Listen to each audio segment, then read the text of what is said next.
Bienvenue dans ce nouveau numéro de votre émission Le Défi Moteur. Sans plus attendre, nous démarrons et nous prenons la direction du sommaire. Nous avons testé pour vous le Bike BJ40+, un véritable baroudeur de la marque chinoise. Nous vous emmènerons ensuite découvrir la McLaren F1 qui est arrivée récemment à Maurice. Et nous terminerons enfin avec des images du tout récent Défi Moteur Tuning and Performance Show.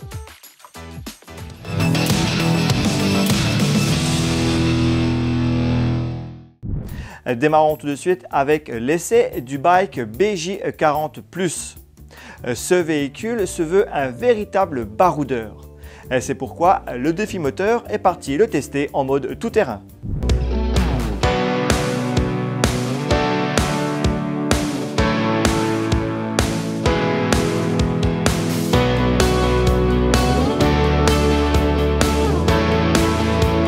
La marque chinoise Bike débarque sur le segment des 4x4 avec ce BJ40+.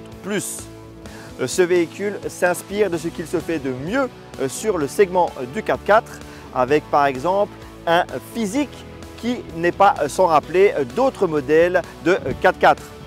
Le véhicule dispose d'un moteur essence de 2 litres. Le concessionnaire Universal Motors qui propose Bike à Maurice nous a confié ce véhicule pour un road trip dans le nord de l'île. Nous l'avons emmené jusqu'ici sur l'aérodrome de Skydive. On vous fait découvrir le Bike BJ40+ en mode tout-terrain et également sur la route.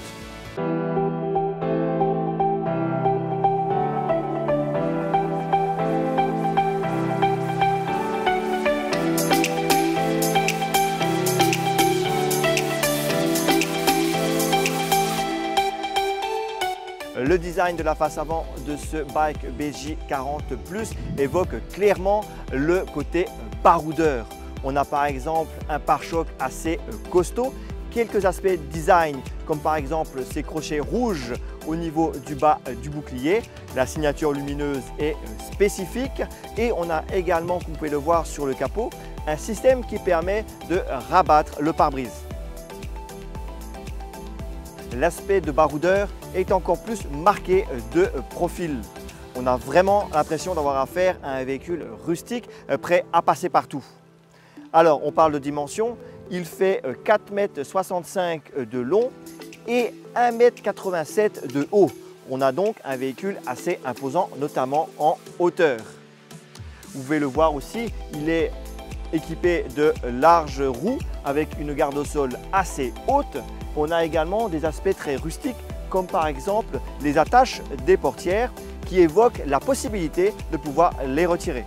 On défait le fil et ensuite on dévisse les gonds ici et ici pour pouvoir retirer la portière.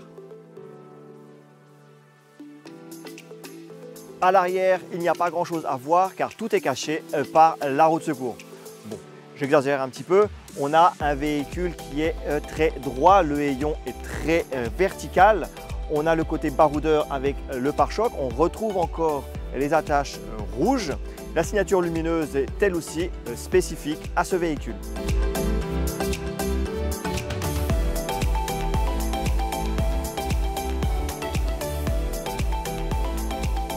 Alors, contrairement à l'aspect rustique de l'extérieur, cet habitacle est un peu plus valorisant. On a l'impression d'être dans un véhicule plus haut de gamme. Alors, il y a du bon et du moins bon. Les matériaux sont par exemple mixtes. On a du cuir sur le volant et la sellerie. Quelques plastiques durs néanmoins sur le reste du véhicule au niveau par exemple du tableau de bord et des portières. Mais ça, on peut s'y attendre dans un 4x4. Au niveau de la console centrale, on a beaucoup de formes arrondies. On a un écran qui est assez modeste, un deuxième écran derrière le volant pour l'infodivertissement. Ensuite, beaucoup de menus sont accessibles dans l'écran, mais également ici avec des boutons au niveau du volant, mais de la console centrale également, avec notamment une petite molette. À l'arrière, on s'attendait à avoir beaucoup d'espace. Alors, c'est le cas. On a de l'espace aux jambes et à la tête, mais on se sent un petit peu cloisonné. Alors pourquoi? À cause de l'arceau de sécurité ici qui fait tout le tour des places arrière. L'ouverture du coffre se fait de façon particulière. Il y a plusieurs étapes. D'abord, on ouvre la partie basse. On va la caler grâce à cette cale en caoutchouc. Et ensuite, on peut ouvrir le haillon comme cela. Alors, le coffre est bien volumineux pour cette catégorie et on peut aussi baisser la banquette pour plus d'espace. Et si vous voulez partir à l'aventure, vous pouvez démonter une partie du toit ou alors le retirer complètement. On va retirer l'avant. Pour cela, il faut ouvrir les différentes protections tout autour. Là, il y en a plusieurs qui assurent que le toit ne s'envole pas. Ensuite, vous avez deux petites molettes à dévisser à l'arrière. Une et deux. Et maintenant, on va pouvoir retirer le toit en deux parties.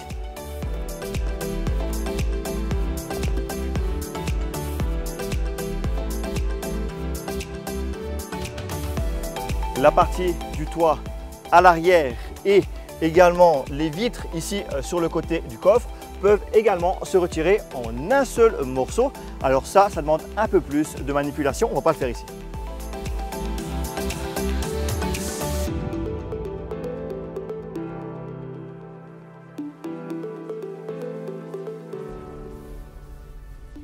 Sur les petits chemins accidentés, comme ici à l'entrée de Skydive à Rivière-du-Rempart, il faut dire que le véhicule est très à l'aise.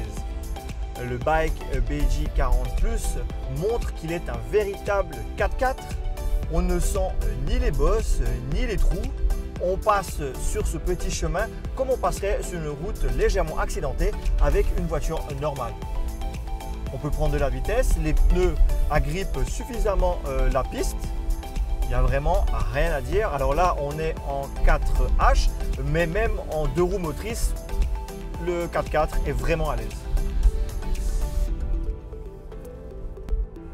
Notons qu'on a des pneus mixtes, c'est-à-dire qui sont faits aussi bien pour le franchissement, le tout-terrain et pour la route. On a donc un véhicule qui est très polyvalent.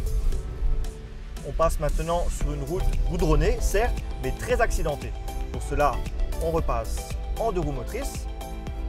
Et là, les suspensions travaillent pour amortir donc les trous, les dos d'âne, les bosses, et on peut rouler donc confortablement. Maintenant, on emprunte le bas-côté de la route, le petit chemin de terre très accidenté. Et même là, rien à dire, notre bike BJ40 Plus est à l'aise, il s'en sort très bien. L'électronique nous permet de nous prendre pour un véritable expert du 4x4. Les difficultés sont moyennes, certes, mais néanmoins, on est vraiment facilité, on est à l'aise, on a vraiment l'impression d'avoir des capacités de franchissement élevées, alors que personnellement, je ne suis pas un expert du franchissement.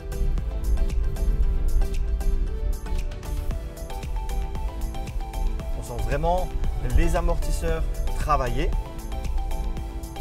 et les pneus agrippés, avoir beaucoup d'adhérence au sol.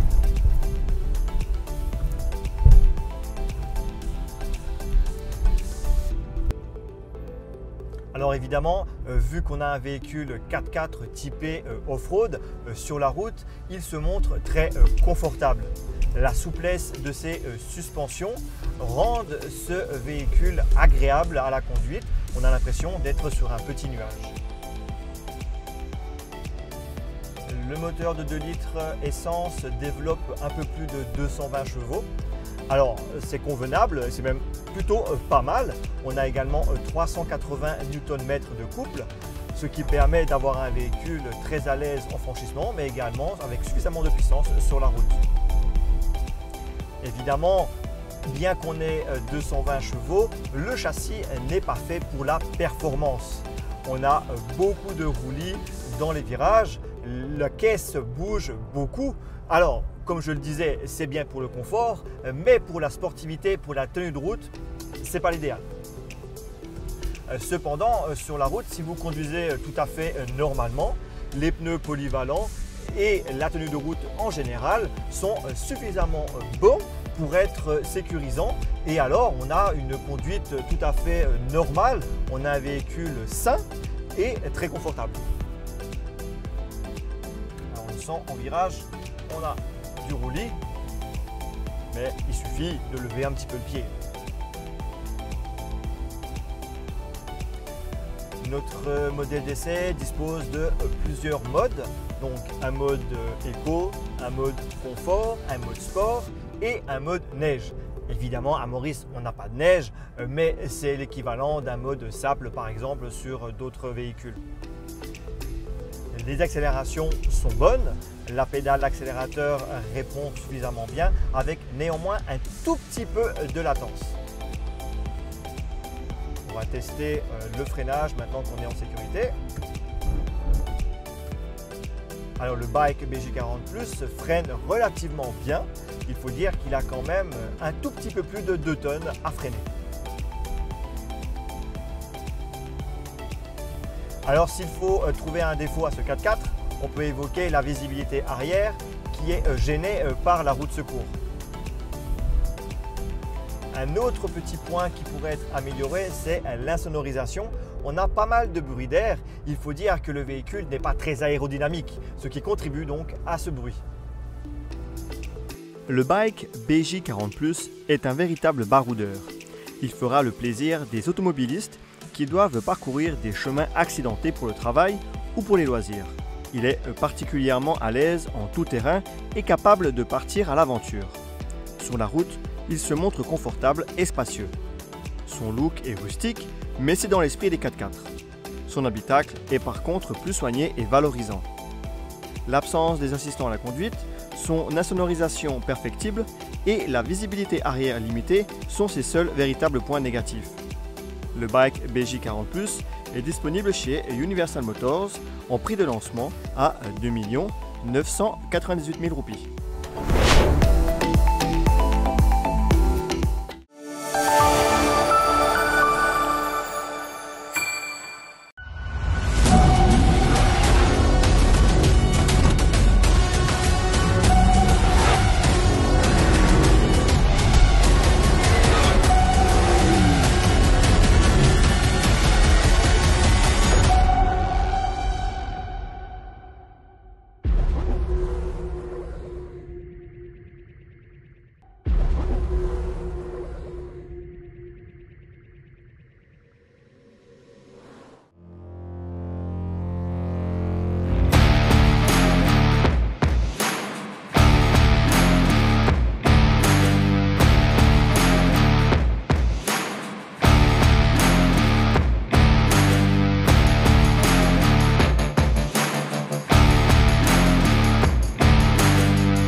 Vous l'avez sans doute remarqué récemment sur les réseaux sociaux, une magnifique McLaren F1 de 1995 est arrivée à Maurice.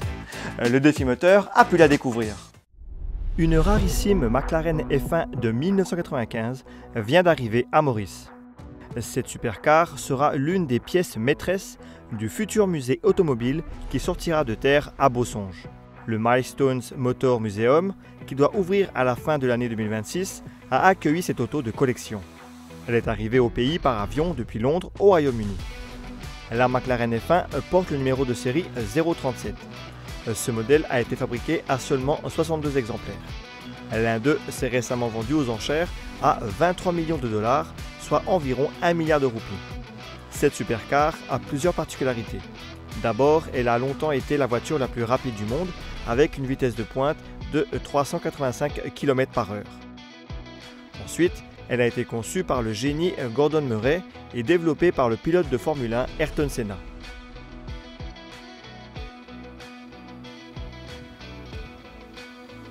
Enfin, la place du pilote se situe au centre, entre les deux sièges passagers. Le châssis numéro 037 est la seule McLaren F1 équipée d'un intérieur entièrement en Alcantara. Initialement configurée selon les spécifications personnelles de Ron Dennis, président de McLaren, la voiture fut initialement acquise par un collectionneur allemand basé à Monaco. Elle a ensuite appartenu à divers passionnés en Afrique du Sud et aux États-Unis avant de revenir au Royaume-Uni où elle a remporté un prix lors d'un concours d'élégance en 2020. Elle a par la suite intégré la collection Milestones.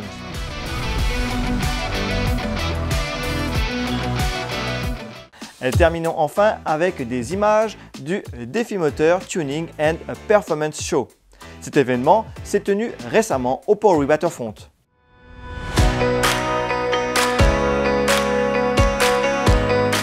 Le Défi Moteur Tuning and Performance Show s'est tenu le samedi 13 septembre 2025 au Port Louis Waterfront.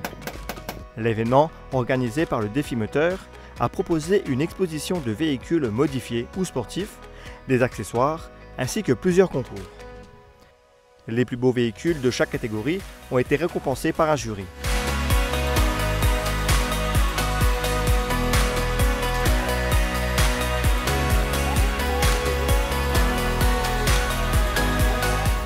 Près de 10 000 visiteurs ont admiré les véhicules exposés.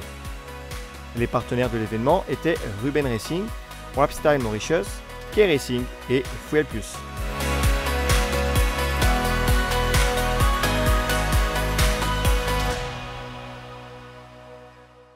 Et voilà, c'est déjà la fin de cette émission. Le Défi Moteur en version magazine vient de sortir dans les kiosques. Quant à nous, on se retrouve très vite pour un prochain numéro de votre émission Le Défi Moteur.